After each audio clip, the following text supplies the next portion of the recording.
Buenas tardes, sean todos bienvenidos al Café Literario. Hoy vamos a tratar un tema apasionante. Vamos a hablar sobre el género. ¿Qué es esto que se denomina perspectiva de género? Vamos a hablar sobre la diferencia que hay entre sexo y género. Estos dos conceptos se tratarán de argumentos iguales o serán dos fenómenos totalmente opuestos. Vamos a hablar sobre violencia y sobre igualdad de género como dos argumentos y dos conceptos que atañen a la realidad cotidiana de la humanidad actual, tanto hombres como mujeres. Todo esto lo entraremos a dirimir en los minutos siguientes. Esto forma parte como una exposición para la materia de perspectiva y equidad de género que está dentro de la materia, de la malla curricular de la carrera de Psicología Clínica de la Universidad Técnica de Manabí. Bueno, la perspectiva de género es un concepto bastante complejo. Es complejo en la medida que requiere un análisis del concepto género, porque es un concepto que si bien en el siglo XX fue donde se realmente tuvo la importancia, pero es un concepto que ha tenido diferentes significados a lo largo de la historia. Ahora, esta perspectiva de género es una categoría analítica, es decir, que su objetivo principal será analizar, ¿vale? Esta perspectiva de género recoge todas las metodologías y todos los mecanismos que están destinados al estudio social e histórico de las construcciones propias que tienen tanto los hombres como las mujeres. Hay que entender el género como una categoría social. Es una construcción histórica construida por los pueblos. Esta definición se nos ha dado impuesta, si se quiere. Es un concepto que se ha venido arrastrando a lo largo de la historia. Es por eso que también esta perspectiva de género hace una crítica hegemónica. Nos estamos refiriendo a la crítica del patriarcado, que es básicamente la concepción que se tiene sobre la idea de que el sexo masculino es el que prepondera y subordina al sexo y género femenino. Esta es la gran complejidad y el reto al que se enfrentan todos los que abogan por los derechos e igualdades tanto de hombres como mujeres. Las feministas, los proderechos, los que están a favor del progreso y de la civilización. ¿Por qué es un reto? Porque esto supone luchar contra siglos y siglos de cultura. Este término, esta condición de perspectiva de género, surge como un diálogo, se llama la Cuarta Conferencia sobre la Mujer, celebrada en Pekín en el 1995. Y podemos darnos cuenta que tras varios años y luchas a lo largo de la historia, es recién en el siglo XX, a finales del siglo XX, donde por fin se empieza a naturalizar la idea de derecho de las mujeres.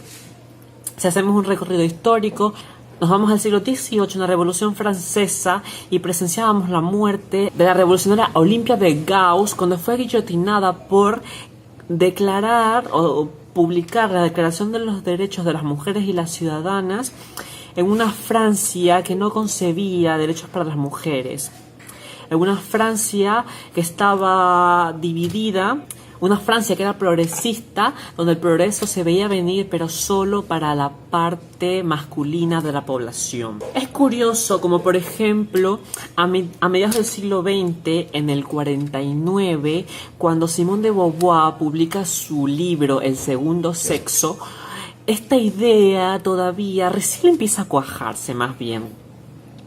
Pero son gracias a los acontecimientos del mayo del 68 en Francia, la revolución sexual, es cuando recién se empieza a tomar en cuenta el género dentro del entramado político y del entramado social. Es aquí a principios del 70 y finales del 80 cuando el mundo ya se sienta en serio a hablar sobre género. Pero no es lo mismo hablar de sexo y género. Son dos conceptos totalmente opuestos. Cuando hablamos de sexo nos estamos refiriendo al aspecto biológico y fisiológico del individuo, las características notorias que me definen como hombre y como mujer. Es hombre porque tiene pene y es mujer porque tiene vagina. Ahora, cuando nos referimos a la concepción de género, y como decíamos que era un constructo social, nos estamos refiriendo precisamente a estas prácticas que son simbólicas, además, son normas que se construyen a partir del sexo. Es decir, el sexo es biológico, pero y se me es dado desde mi nacimiento, ¿no? Muy efectivamente.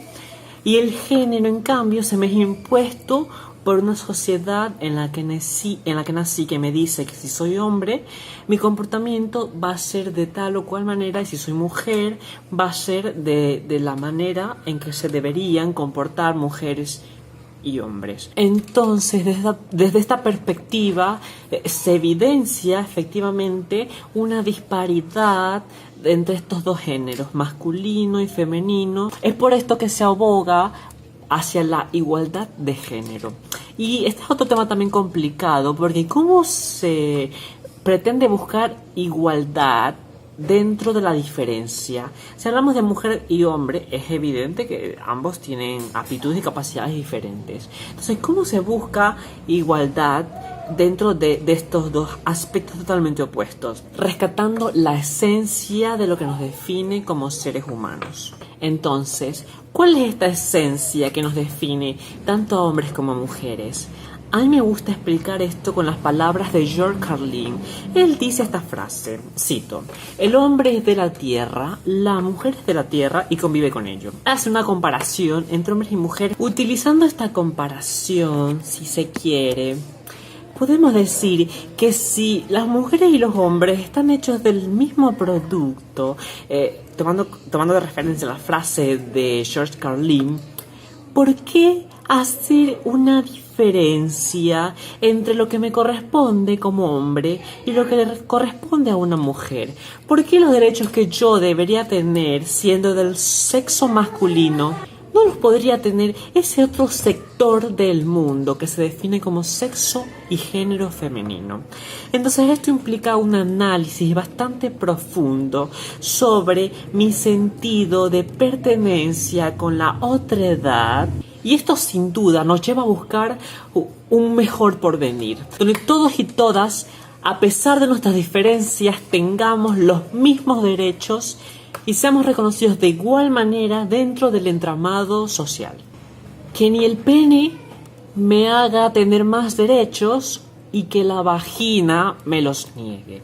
El feminismo es un movimiento que acuña y lucha por los derechos de las mujeres, y precisamente lo hace porque durante mucho tiempo han estado relegadas, inhibidas y subordinadas.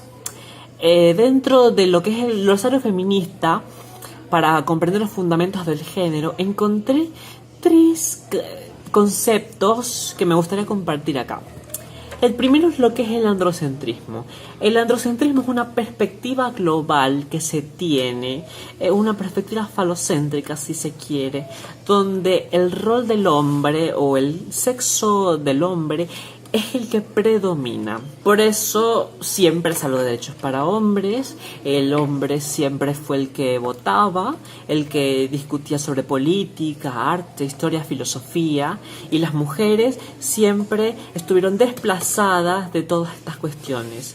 Esto es el androcentrismo. Ahora, ¿qué es la autonomía de las mujeres? La autonomía de las mujeres básicamente es como desligarse de toda esa concepción androcentrista para decir: yo puedo actuar bajo mis propias circunstancias, necesidades e intereses sin que el otro sector masculino me imponga lo que yo debería hacer. Y por último, lo que es la brecha de género. La brecha de género, que hace un énfasis en lo que es la desigualdad latente que existe entre hombres y mujeres. Esto es una situación que aún se vive dentro de nuestra sociedad actual. La cotidianidad nos lo confirma. Hay mujeres que cobran menos sueldo que los hombres, no hay el mismo trato. Entonces esta brecha de género, esta desigualdad que aún existe, y es algo como sociedad muy lamentable, pero que como sociedad hemos de ir superando. Bien. Ahora, para culminar, me gustaría orientar estos últimos minutos a conversar un poco sobre la violencia de género, que es un tema muy importante, ¿no? Es un tema que se evidencia y se vive. Ahora, la perspectiva de género nos permite comprender que la violencia hacia las mujeres es el resultado de las estructuras de poder que se han mantenido y se mantienen en la sociedad, la familia que forma parte del entramado social. Cuando hablamos de estructura de poder nos estamos refiriendo hacia un grupo social de la sociedad que se declara con la verdad única y absoluta. Michel de Foucault, un filósofo del siglo XX, decía que el poder no era más que la imposición de aquellos que son la mayoría. Y bueno, ¿y quiénes son la mayoría? Pues a lo largo de la historia, la mayoría siempre ha sido el sexo masculino. Es decir, hemos vivido durante todos estos tiempos en una sociedad de patriarcado. Y eso no se puede negar, es algo que se evidencia claramente si cogemos y cogemos un libro de historia o algún tratado sobre género o perspectiva. Bien, ahora, es fundamental desequilibrar todo este equilibrio de poder. Si logramos desestabilizar la balanza y podemos abolir el patriarcado, lograremos una sociedad mucho más justa.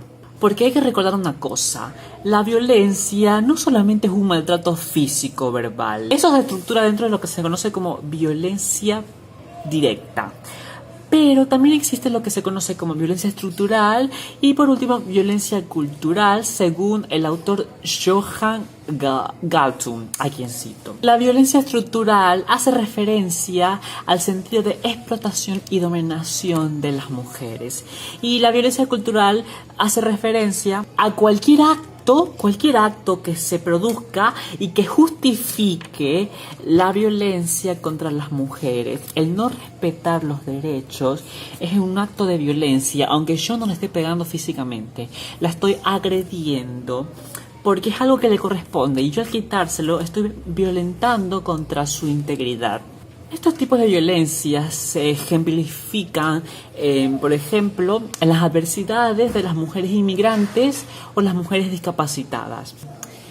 Como recomendación me gustaría deciros que se impliquen o nos impliquemos un poco más en temas y conceptos de género, porque son conceptos que atribuyen al mejoramiento de la integridad como humanidad que tenemos, ¿no? Porque constituyen un paso hacia el progreso. Esto ha sido todo, muchas gracias. Hasta la próxima ocasión.